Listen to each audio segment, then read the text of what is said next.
Right, super simple game for dogs that lack a bit of confidence. Sometimes you can get a bit reactive, a bit worried about other dogs. So, nice way to be able to help them out is to get them to do things that they don't really quite fancy, but they're going to do anyway because you've encouraged them with treats. So, all you need, pound, big old box, deliciously healthy treats.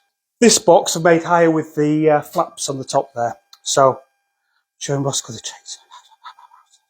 Ready, Roscoe? That's it. Ready? Go on then.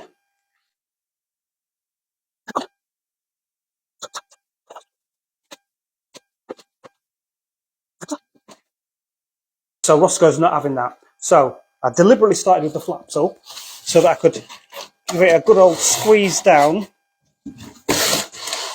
and make it a little bit easier for him. It's still a big box. Roscoe. Go on then.